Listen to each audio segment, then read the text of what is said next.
Hello friends, எல்லாரும் எப்படி இருக்கீங்க? ஃபர்ஸ்ட் நம்ம கேக் செய்யறதுக்கு முதல்ல கப்லாம் ரெடி பண்ணி வச்சுக்கலாம். கப் கேக்குக்கு நீங்க கடையில போய் கேட்டிங்கனாலே கப்ஸ்லாம் நிறைய கிடைக்கும். அந்த மாதிரி கூட நீங்க வாங்கி யூஸ் பண்ணிக்கலாம். இப்போ என்கிட்ட அதெல்லாம் இல்லாததுனால வீட்ல இருக்கிற கப்புங்க இருக்கும் பாத்தீங்களா, இந்த மாதிரி அந்த கப்ஸ் வந்து எடுத்து வச்சிருக்கேன். முதல்ல இந்த கப்ல வந்து எண்ணெயை நல்லா பிரஷ் பண்ணிட்டு மாவு தூவி நம்ம ரெடி பண்ணி வச்சுக்கலாம். இந்த மாதிரி ஒரு பிரஷ்ல எண்ணெயை நல்லா அப்ளை பண்ணிடுங்க. அதுக்கப்புறம் கொஞ்சம் மைதா மாவு எடுத்து ஃபுல்லாக நம்ம தூவி விட்டுடலாம். நம்ம கேக் பேனுக்கு எப்படி செய்வோமோ அதே மாதிரி தான் நல்லா அப்படி ஸ்ப்ரெட் பண்ணி விட்டுட்டு எக்ஸ்ட்ரா இருக்கிற மாவை தட்டி விட்டுட்டா போதும். இதே போல் எல்லா கப்ஸையும் நம்ம எண்ணெய் தடவி மேலே மாவு தூவி ரெடி பண்ணி எடுத்து வச்சுக்கலாம். கப் கேக் செய்கிறதுக்கு ஃபஸ்ட் இப்போ நம்ம கப்லாம் ரெடி பண்ணி வச்சாச்சு பாருங்கள். இப்போ ஒரு மிக்ஸி ஜார் எடுத்துக்கிட்டு அந்த மிக்ஸி ஜாரில் 3/4 கப் அளவுக்கு சர்க்கரை எடுத்து வச்சுருக்கேன். இந்த சர்க்கரையை சேர்த்துடுறேன். நல்லா நைஸாக பவுடராக அரைச்சி எடுத்துக்கலாம். நல்லா நைஸாக பவுடராக அரைச்சி எடுத்துக்கிட்டேன் சர்க்கரையை. இப்போ இது ஒரு பவுலில் சேர்த்துக்கலாம். இப்போது 1/2 கப் அளவுக்கு வெண்ணெய் வந்து நான் எடுத்து வச்சுருக்கேன். ஃப்ரிட்ஜிலலாம் வச்சுருந்தீங்கன்னா எடுத்து முன்னாடியே வச்சுடுங்க. ரூம் டெம்பரேச்சரில் இருக்கணும் வெண்ணெய். 1/2 கப் அளவுக்கு வெண்ணெயை சேர்த்துக்கிறேன். இப்போது சர்க்கரை வெண்ணெய் ரெண்டையும் சேர்த்து நல்லா நம்ம கலந்துக்கலாம். எந்த அளவுக்கு நல்லா நைஸாக நம்மளால் மிக்ஸ் பண்ணி எடுக்க முடியுமோ அந்த அளவுக்கு நம்ம மிக்ஸ் பண்ணி எடுக்கணும். அப்போ தான் கேக் வந்து பார்த்திங்கன்னா நல்லா சாஃப்டாக சூப்பராக வரும். வெண்ணெயை நல்லா அடிக்கும் பொழுது தான் கேக் வந்து நல்லா சாஃப்டாக வரும்.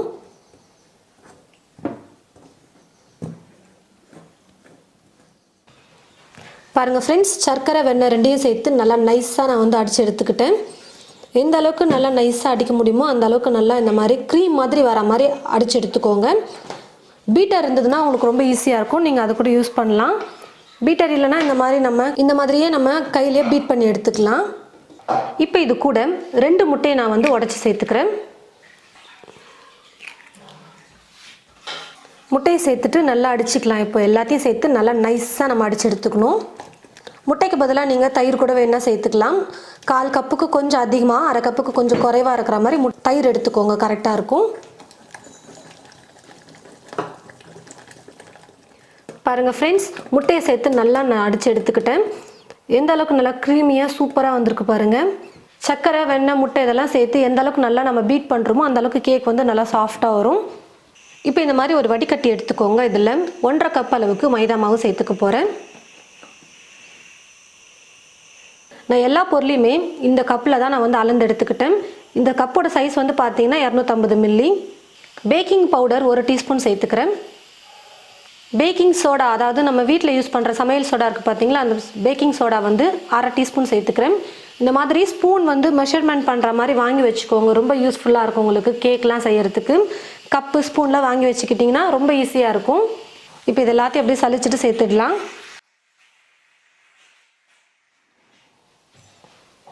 பால் வந்து பார்த்திங்கன்னா தண்ணி கொஞ்சம் கூட சேர்க்காமல் நல்லா திக்காக நான் வந்து காய வச்சு எடுத்து வச்சுருக்கேன்.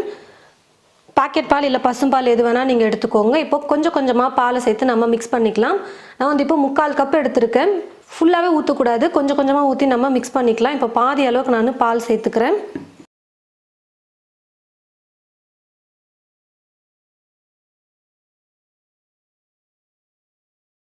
ரொம்பவும் நம்ம ரெடி பண்ணுற மாவு வந்து தண்ணியாக இருக்கக்கூடாது. அதனால் பால் கொஞ்சம் கொஞ்சமாக சேர்த்து மிக்ஸ் பண்ணிக்கலாம்.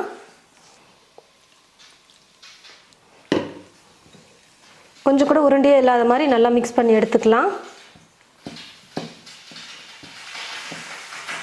பாருங்கள் ஃப்ரெண்ட்ஸ், இப்போ நான் எடுத்திருந்த 3/4 கப் பாலையும் சேர்த்து மிக்ஸ் பண்ணிக்கிட்டேன். ஆனால் இன்னும் கொஞ்சம் கெட்டியாக இருக்குது பாருங்கள். இப்போ எக்ஸ்ட்ரா இன்னும் கொஞ்சம் பால் சேர்த்துக்கலாம்.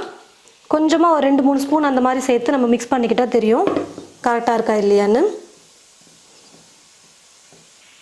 மொத்தமாக நீங்கள் 1 கப் பால் எடுத்துக்கோங்க. கொஞ்சம் கொஞ்சமாக சேர்த்து மிக்ஸ் பண்ணுங்கள், கரெக்டாக இருக்கும். மீதி ஆயிடுச்சுனாலும் பரவாயில்ல. பால் கொஞ்சம் கொஞ்சமாக சேர்த்து நான் மாவு கொஞ்சம் கூட உருண்டைகள் எல்லாம் எதுவுமே இல்லாத மாதிரி நல்லா நைஸாக நான் வந்து மிக்ஸ் பண்ணிக்கிட்டேன் பாருங்கள். இந்த அளவுக்கு கொஞ்சம் கெட்டியாகவே மாவு வந்து நம்ம ரெடி பண்ணிக்கலாம், கரெக்டாக இருக்கும். ரொம்ப தண்ணியாக வேணாம். ரெடி பண்ண மாவை இப்போ நம்ம ஆல்ரெடி ரெடி பண்ணி வச்சுருக்கிற இந்த கப்பில் சேர்த்துடலாம். நீங்கள் கப் கேக்குக்கு கடையில் விற்பாங்க பார்த்தீங்களா கப்ஸ், அதை கூட வாங்கிட்டு வந்து இதுக்குள்ளே நீங்கள் வச்சிடலாம். நான் இப்போ வெறும் நார்மலாக நம்ம வீட்டில் யூஸ் பண்ணுற இந்த கிண்ணத்துலேயே வந்து போட்டு வைக்க போகிறேன். இந்த மாதிரி ஒரு கரண்டியில் மாவை எடுத்து இப்படி ஊற்றிடுங்க. பாதி அளவுக்கு அப்படி இல்லைனா முக்கால் பாகத்துக்கு ஊற்றுங்க. குக் ஆகும்போது பேக் பண்ணும்போது நமக்கு ஃபுல்லாக வரும். இந்த மாதிரி கப்பில் ஊற்றுனதுக்கப்புறமா நல்லா அப்படி தட்டிக்கோங்க. இதே போல் மீதி இருக்கிற எல்லா கப்லேயும் நம்ம மாவு ஊற்றி எடுத்து வச்சிடலாம். பாருங்கள் ஃப்ரெண்ட்ஸ், நான் கப்பில் எல்லாம் மாவு போடுறதுக்கு முன்னாடியே கடாய் வந்து ப்ரீ ஹீட் பண்ணிக்கிட்டேன். ஒரு கடாய் எடுத்து வச்சுக்கிட்டு அந்த கடாயில் இந்த மாதிரி ஒரு ஸ்டாண்ட் எடுத்து வச்சுட்டு மேலே மூடி போட்டு மூடி 5 நிமிஷத்துக்கு ஸ்டவ்வை ஃபுல்லாக வச்சுட்டு நான் வந்து கடாயை ப்ரீ ஹீட் பண்ணிட்டேன். இப்போ இதுக்குள்ளே வந்து நம்ம ஒரு பிளேட் இல்லை ஒரு கிண்ணம் மாதிரி நம்ம வச்சுட்டு தான் நம்ம ரெடி பண்ணியிருக்கிற அந்த சின்ன சின்ன குட்டி கப்பெலாம் வைக்கணும். நான் வந்து பிளேட்டே வச்சிடுறேன் உள்ளே. பாருங்கள், கரெக்டாக எனக்கு செட் ஆகிற மாதிரி ஒரு பிளேட் கிடச்சிருச்சு. நான் அதில் வச்சுட்டேன். நம்ம ரெடி பண்ணி வச்சுருக்கோம் பாருங்கள் கப்பு, அந்த கப்ஸ் எல்லாத்தையும் உள்ளே வச்சிடலாம். இப்போ மேலே ஒரு மூடி போட்டு மூடி வச்சிடுறேன். நம்ம எடுக்கிற கடாய்க்கு கரெக்டாக மூடி இருக்கிற மாதிரி பார்த்து எடுத்துக்கோங்க. கொஞ்சம் கூட கேப்பே இருக்கக்கூடாது. கேப்லாம் இருக்கிற மாதிரி இருந்தால் கேக் வந்து கரெக்டாக வெந்து வராது, ரொம்ப டைம் எடுத்துக்கும், லேட் ஆகும். கண்ணாடி லிட் எடுக்கிறதா இருந்தால் நீங்கள் இங்கே ஒரு ஹோல்ஸ் இருக்கும் பாருங்கள், அதை வந்து அடைச்சிக்கோங்க. ஒரு பேப்பர் வச்சு இப்படி அடைச்சிட்டிங்கன்னா காற்று வராமல் இருக்கும் உள்ளேருந்து. இப்போது தீயை வந்து நான் குறைச்சி வச்சுட்டு லோ ஃப்ளேம்லேயே ஒரு 10லேருந்து 15 நிமிஷத்துக்கு குக் பண்ண போகிறேன். ஒரு 15 நிமிஷம் நல்லா வெந்ததுக்கு அப்புறமா நம்ம செக் பண்ணலாம் கேக் இன்னும் எந்த அளவுக்கு வேகணும், இல்லை வெந்துருச்சா அப்படின்னு சொல்லிட்டு செக் பண்ணிக்கலாம். பாருங்கள் ஃப்ரெண்ட்ஸ், கேக் வந்து பார்த்தீங்கன்னா எனக்கு மொத்தமாக குக் ஆகிறதுக்கு 30 நிமிஷம் எடுத்துக்கிச்சு.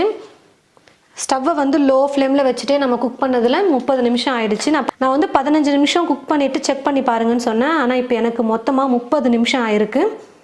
இந்த மாதிரி ஒரு டூத் பிக் வச்சு நீங்கள் குத்தி பாருங்கள், கேக் வந்து வெந்திருக்கா இல்லையான்னு தெரியும். கொஞ்சம் கூட ஒட்டவே இல்லைன்னா கேக் வந்து நல்லா வெந்து வந்துருச்சுன்னு அர்த்தம். ஒரு 15 நிமிஷம் குக் பண்ணிவிட்டு அதுக்கப்புறம் செக் பண்ணி பாருங்கள் கேக் வெந்திருக்கா இல்லையான்னு. வேகலைன்னா இன்னும் கொஞ்சம் நேரம் நீங்கள் குக் பண்ணிக்கோங்க. இப்போ கேக் பர்ஃபெக்டாக வெந்து வந்துருச்சு. நான் ஸ்டவ் ஆஃப் பண்ணிடுறேன். இப்போ இந்த கப்பை வந்து எடுத்து நம்ம வெளியில் வச்சிடலாம். நல்லா சூடு ஆறுனதுக்கப்புறமா எடுத்தால் தான் ஈஸியாக வரும்.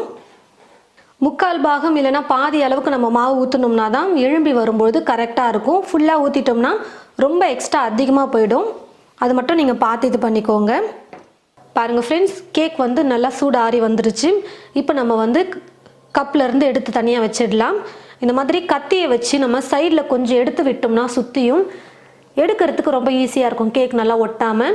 பாருங்கள், இந்த மாதிரி கத்தியில் எடுத்ததுக்கப்புறமா ஒரு பிளேட்டில் வச்சு தட்டினோம்னா முழுசாக அழகாக இந்த மாதிரி வந்துடும். எவ்வளோ சாஃப்டாக ஸ்பாஞ்சியாக வந்திருக்கு பாருங்கள் கேக். அப்படியே பூ போல் பஞ்சு மாதிரி வந்திருக்கு. இந்த மாதிரி கொஞ்சம் நம்ம ஸ்டீல் கப்பில் பண்ணியிருக்கிறதுனால லைட்டாக ஒட்டி வரும். அதே நீங்கள் கப் கேக்குன்னு விற்கிறாங்க பார்த்தீங்களா கடையில், கப்ஸ்லாம் விற்பாங்க. அந்த மாதிரி நீங்கள் கப்பு வாங்கி பண்ணிங்கன்னா ரொம்ப ஈஸியாக இருக்கும். இந்த மாதிரி ஒட்டாமல் எடுக்கலாம் கேக் வந்து. நம்ம வீட்டில் இருக்கிற கப்பை வச்சே நம்ம இப்போ பண்ணியிருக்கோம். உங்களுக்கு எது உங்களுக்கு அந்த மாதிரி கப்பு வந்து கிடைச்சதுன்னா நீங்கள் கேக்குக்கு வாங்கி யூஸ் பண்ணிக்கோங்க, ரொம்ப ஈஸியாக இருக்கும். ரொம்ப சாஃப்டாக பஞ்சு போல் வெண்ணிலா கப் கேக் வந்து சூப்பராக நம்ம ரெடி பண்ணிட்டோம். நீங்களும் இது போல் உங்களுடைய வீட்டில் பிளைன் வெண்ணிலா கப் கேக் வந்து செஞ்சு பார்த்துட்டு எப்படி இருக்குன்னு மறக்காமல் கமெண்ட் பாக்ஸில் வந்து கமெண்ட் பண்ணுங்கள். இந்த வீடியோவை மற்றவங்களுக்கும் ஷேர் பண்ணுங்கள். இது போல் நிறைய ரெசிபீஸ் பார்க்க தமிழ் ஃபுட் மசாலா சேனலை மறக்காமல் சப்ஸ்கிரைப் பண்ணிக்கோங்க. கூடவே பக்கத்தில் இருக்கிற பெல் ஐக்கானை கிளிக் பண்ண மறந்துடாதீங்க.